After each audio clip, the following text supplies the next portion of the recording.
ఇది ఎందుకు నా అభిమానులు ఎందుకు చెప్తున్నాను ప్రత్యేకించి, మీరంత సున్నితంగా ఉండకండి. మీరు అంత సున్నితంగా అయిపోతారండి. అందరు కూర్చొని ఇట్లా పళ్ళు దొరికేసుకుని వీళ్ళు మాట్లాడేస్తున్నారండి. ఈజీగా ఉండండి, తేలిగ్గా ఉండండి. దెబ్బతే నేను కదా దెబ్బలు తింటుంది ఇక్కడ. మీరు ఈజీగా మీరు ఎంజాయ్ చేయండి జీవితాన్ని. అంతేగాని కూర్చోబెట్టి ప్రతి సోషల్ మీడియా కామెంట్కి దీనికి నలిగిపోకండి. అట్లా మీకు దమ్ముండి తిరిగి కొట్టండి. ఎట్లా దాడి చేయాలి అలా చేయండి. నెగిటివ్ ఆస్పెక్ట్స్ కొట్టి నవ్వలేండి. This is not about Pawan Kalyan, this is not about mister AM Ratnam, this is not about Jyothi Krishna, this is not about for anybody to us, it's not about for us, it is about our civilization, it's about Bharatiyata. ఇవన్నీ వస్తాయి వెళ్తుంటాయి, కానీ మన history బుక్స్లో, మన చదువుకున్న school సిలబస్లో అసలు అందరూ మంచి వాళ్ళు అంటే మహానుభావులు, వాళ్ళు ఏం మహానుభావులు కదా, మంచి వాళ్ళు చెత్త పని కూడా చేశారు వాళ్ళు. అది చెప్పినందుకు and for ever there is a visual reference for what Aurangzeb had done. This is the biggest achievement. అలాగే cinema more than Kohinoor, the major dialogue is more than the Kohinoor, the values of this country, the Vedic knowledge of this country, the people who possess that Vedic knowledge, the people who possess the astrological capabilities, they are greater Kohinoors than the Kohinoor itself. That's what this film conveys. Kohinoor ఉంటుంది, పగిలిపోతుంది, కోహినూర్ పడిపోతుంది, కానీ మనిషి తాలూకు knowledge పోతే ఒక civilisation అంతమైపోతుంది. So ఈ దేశంలో వేదాలని కోహినూర్ లాగా మనుషులు దాన్ని భద్రపరచలా, హార్డ్ డిస్క్లో పెట్టలా, మనకి లోపల మనసులో పెట్టుకున్నారు. అది వాక్కు ద్వారానే ఇచ్చారు అందరికీ. So this is the greatness of our culture. In Harihara Veeramallu I think we have succeeded in addressing that part, in reaching to that part. I think this is the true success for me today. Thank you. అలాగే నాకు ఎలా అనిపించింది అంటే, ఈ cinema వచ్చినప్పుడు పొద్దున్నే మాట్లాడుతున్న క్యాబినెట్లో అంతా పంచాయతీరాజ్ శాఖ గురించి మాట్లాడుతున్నాం. ఆ పనులు ఈ పనులు ఉంటే ఒక పంచాయతీరాజ్ డిప్యూటీ సీఎంతో ఉండి పంచాయతీరాజ్ శాఖ నిర్వహిస్తూ ఉంటాను, ఆఫ్కోర్స్ ఫారెస్ట్ అండ్ ఎన్వైరన్మెంట్తో పాటు. సో పంచాయతీరాజ్ శాఖ మంత్రిగా ఉంటూ కేవలం నేను పంచాయతీల వరకే పరిమితం అనుకున్నాను, కానీ సినిమా పంచాయతీలు కూడా చేసి మరి రిలీజ్ చేయాల్సి వస్తుంది. నేను ఎప్పుడు అనుకోవాలా అంటే నాకు ఎందుకు అనిపించిందంటే, నా లైఫ్ టైంలో ఎప్పుడు కూడా నాకు ఏది తేలిగ్గా దొరకలా.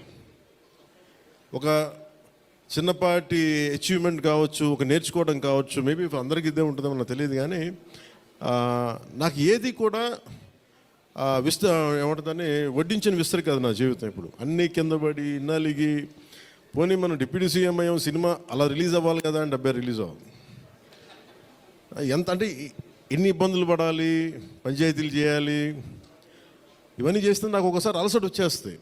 నిద్రలేదు గత వారం రోజులుగా. నా జీవితంలో అది నేను ఆల్మోస్ట్ ఫిల్మ్ ఇండస్ట్రీకి వచ్చి almost close to 28 to 29 years. ఇన్ని సంవత్సరాలు మాట్లాడిన దాంట్లో మొన్న 2 days ఈ సినిమా గురించి మాట్లాడిన దాంట్లో కనీసం 10% కూడా మాట్లాడి లాస్ట్ 28 yearsలో. అంటే నాకు ఒక్కోసారి అనిపిస్తుంది, అసలు సినిమా ఎవరితో మాట్లాడకూడదు, ఒంటరిగా ఉండాలనుకున్నానేమో. నేను ఇలా పబ్లిక్ లైఫ్లోకి వచ్చాను. అసలు సక్సెస్లకి లేదా అన్నిటికీ అతీతంగా ఉండాలనుకుంటే నాకు భగవంతుడు నా చేత ఎలా చేయించాడంటే కూర్చోబెట్టి నీ సినిమా నువ్వు కూడా ప్రమోట్ చేసుకునే పరిస్థితికి తీసుకొచ్చాను నేను. ఇది నాకు చాలా ముందస్తుగా చాలా ఆనందాన్ని ఇచ్చింది, ఒక బాధ్యత తీసుకోవటం. సినిమా సక్సెస్లు ఇవి ఎట్లా ఉంటాయి, రికార్డ్స్ ఇవన్నీ నాకు నిజంగా తెలియదు. ఎందుకంటే అవి ఎప్పుడు తలకెక్కించుకోను కూడా.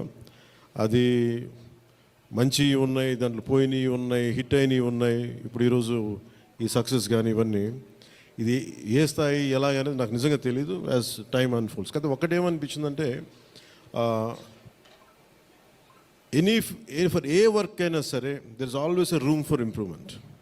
Definitely that will be considered, that will be taken forward and so. నాకు ప్రత్యేకించి క్రిష్ గారు కానీ మన ఏఎం రత్నం గారు కానీ సబ్జెక్ట్ తీసుకొచ్చినప్పుడు నాకు ఒకటే అనిపించింది,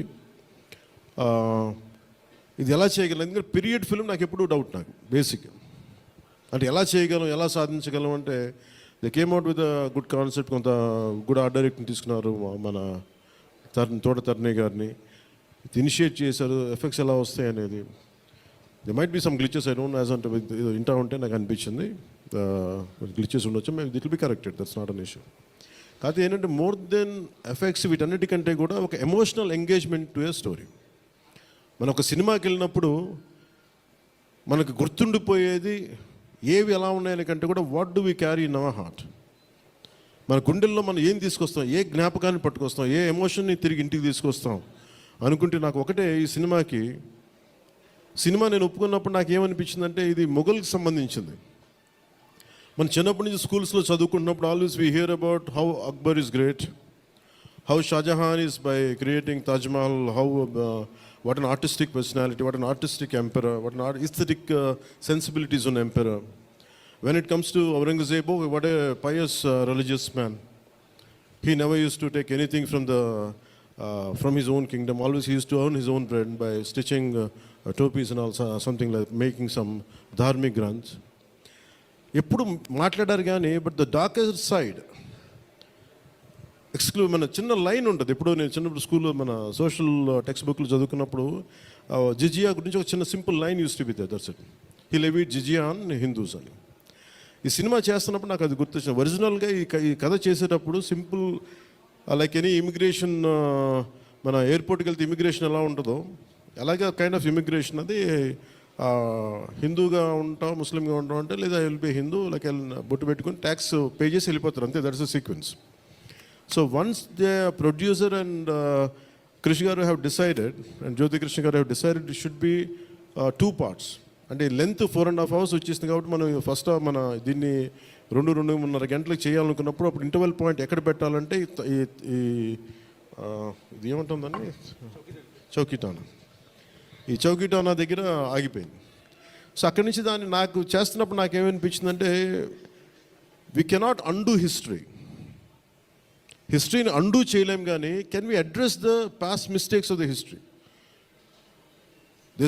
we are not questioning about the Akbar's greatness, we are not questioning the Shahjahan's historic values, we are not questioning the Aurangzeb's commitment to his religion.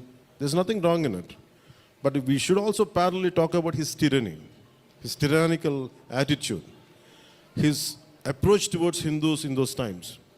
అంటే కాన్స్టెంట్గా మనం ఎప్పుడు కూడా అక్బర్ ది గ్రేట్ అని వింటాం, కానీ కృష్ణదేవరాయ ద గ్రేట్ అని విన్నాం, రాణి రుద్రమదేవి ద గ్రేట్ అని విన్నాం. I don't know why conveniently our historians conveniently they made it in such way only it confine to only Mughal emperors.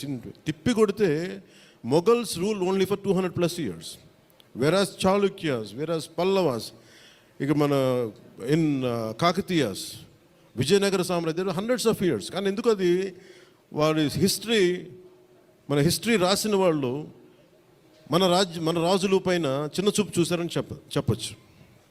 They belittle rest of the dynasties when compared to Mughals. ఇది ఎక్కడో back in my mind it use to be there.